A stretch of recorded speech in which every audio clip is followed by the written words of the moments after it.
প্রতি এই দেশের মানুষের আমাদের প্রতি কিছু ছাড়ার আছে, পাওয়ার আছে।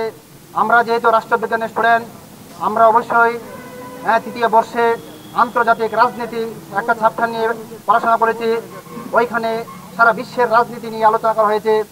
আমাদের মনে হয়েছে যে আমাদের যে বাংলাদেশ, সেই বাংলাদেশের যে গণতন্ত্র, সেই গণতন্ত্র অত্যন্তই নাজুক অবস্থা। এটা কোনোভাবেই রাষ্ট্রের একটা সুশীল প্রশাসন ভিত্তিক রাষ্ট্রের জন্য যথোপযুক্ত নয়। তাই আমরা 8 ডিভিশনের প্রত্যেকটা ভাইদেরকে নিয়ে রাষ্ট্রবিজ্ঞান ভিত্তিক একটা সংগঠনে ভিত্তি করে আমরা মূল 7টা দাবি এখানে উপস্থাপন করেছি। এখানে 7টা দাবি এবং ওই ব্যানারে আমাদেরকে 124টা দাবি, টোটাল 131টা দাবি নিয়ে আমরা উপস্থাপিত হয়েছি। এই দাবিগুলো আমরা আবার বইয়ের মধ্যে লিপিবদ্ধ করেছি। দাবিগুলো আমরা প্রধান উপদেষ্টা ডক্টর মোহাম্মদ ইউনূস স্যারকে প্রদান করব এবং সেই সাথে বিভিন্ন রাজনৈতিক দলের মহাসচিব চেয়ারম্যান যারা আছে তাদেরকে হ্যান্ড ওভার করবো। সেই সাথে বৈষম্যবিরোধী ছাত্র আন্দোলনের সমন্বয়ক ভাইদেরকে আমরা একটা বই দেবো। সেই সাথে আরও সুশীল সমাজের প্রত্যেককে আমরা বই হ্যান্ড ওভার করবো। আমাদের আজকের আলোচনার বিষয় হচ্ছে, প্রথম হেডলাইন আপনারা দেখেন লেখা আছে স্বৈরাচার রূপক রাজতান্ত্রিক গণতন্ত্র। আমি ভাই আপনাদেরকে একটা কথা বলতে চাই, এখানে 3টা শব্দ এসেছে, স্বৈরাচার, রাজতান্ত্রিক, গণতন্ত্র। আসেন, গণতন্ত্র কাকে বলে, রাজতন্ত্র কাকে বলে, স্বৈরাচার কাকে বলে?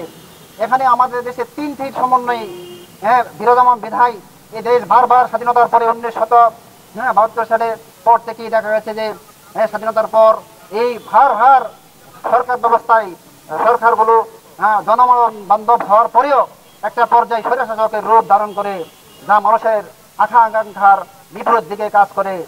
আজকে আমাদের আলোচনার বিষয় হচ্ছে এই স্বৈরাচার রূপক রাজতান্ত্রিক গণতন্ত্র বাদ দিয়ে প্রশাসন ভিত্তিক গণতান্ত্রিক রাষ্ট্র প্রতিষ্ঠার লক্ষ্যে সংবিধান পরিবর্তনের মধ্য দিয়ে রাষ্ট্রীয় কাঠামো পরিবর্তন ও সংস্কার করতে অন্তর্বর্তীকালীন সরকারের কাছে নৌয়ের পক্ষ থেকে সাধ্য বাঁধাবে।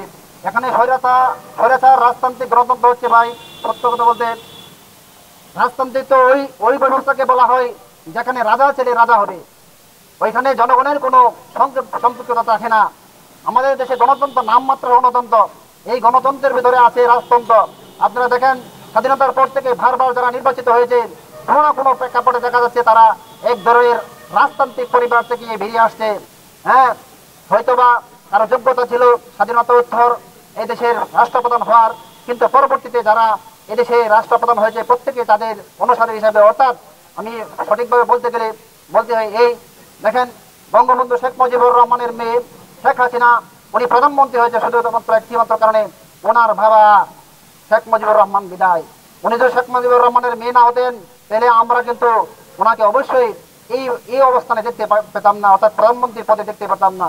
তদ্রূপ আমরা মনে করি জিয়াউর রহমান এদেশে শাসন করেছে এবং জিয়াউর রহমানের স্ত্রী খালেদা জিয়া, আমি মনে করি উনি যোগ্য নেত্রী হওয়া সত্ত্বেও আমি এটা বলবো যে ওনার কিন্তু এই স্বামীর একটা পদবি থাকার কারণে ওনার উত্তরসূরি উনি এই ক্ষমতা বসেছেন।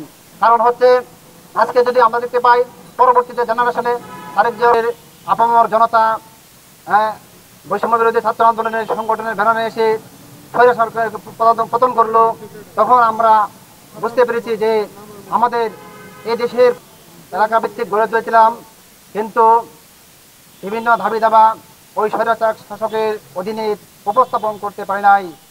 আমরা যখন এদেশে